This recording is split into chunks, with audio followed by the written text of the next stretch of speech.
ketika kita berbicara tentang hikmah, ambil itu sebagai proses melakukan refleksi terus-menerus. Reflektif aja. Apapun yang kita kerjakan reflektif. Bertanyalah yang tidak biasa dipertanyakan. Karena pertanyaan-pertanyaan yang sederhana-sederhana itu yang biasa membuat perubahan. Dan membuat kita bisa ambil hikmah. Itu kan artinya pasti sedikit orang yang bisa melakukan itu. Nah, ini this is the trick. Ya. Saya gunakan mesin untuk mencatat. Saya gunakan pikiran untuk bertanya. Nah, saya selalu bilang sama teman-teman mahasiswa, kalau datang seminar diskusi, ini dinyalain. Kasih tugas ini untuk merekam. Ya. Oke? Handphone sekarang ada. Nggak usah kita menyalin. Ya boleh-boleh saja menyalin poin-poin utama.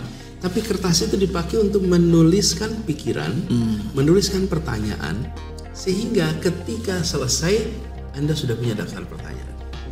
Dan pertanyaan itulah yang kemudian membuat kita jadi berpikir, mengambil hikmah. Muncul tuh. Tapi kalau kita cuma nyatet aja, ya apa bedanya sama yang semua yang lain? Itu mesin bisa melakukan. Berpikir, memunculkan pertanyaan, itu yang unik milik kita. Dan pertanyaan yang kita miliki nggak mungkin sama dengan pertanyaan yang ini milik kita, daftarnya ya. Iya. Pasti beda-beda tiap orang. Beda. Perspektifnya lain, pertanyaan lain. Di situ hikmahnya itu muncul. Proses pencatatan dan lain-lain itu biarkan mesin yang melakukan. Kita bagian berpikir. Lalu dari situ nanti muncul pertanyaan-pertanyaan. Ketika kita memberikan pertanyaan sederhana, maka kita akan mendapatkan solusi mendasar. Pertanyaan sederhana. Misalnya gini, kita mengatur, saya tugas di Jakarta. Ya. Ketemu dengan dinas perhubungan yang mengurusi perhubungan. Pertanyaan saya, kita mengatur lalu lintas kendaraan atau kita mengatur mobilitas orang? Pertanyaannya sederhana ya. Sederhana sekali.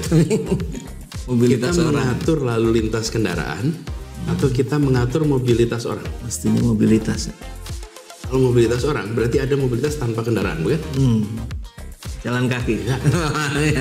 Jadi makanya trotoar harus dibuat lebar. Iya. Jadi hal-hal sederhana. Tapi dari hal sederhana itu akan muncul kebijakan, akan muncul pandangan, akan bertanyalah harus pertanyaan hal yang mungkin nggak terlalu banyak dipikirkan orang. Jadi dengan cara itulah kita mengambil hikmah.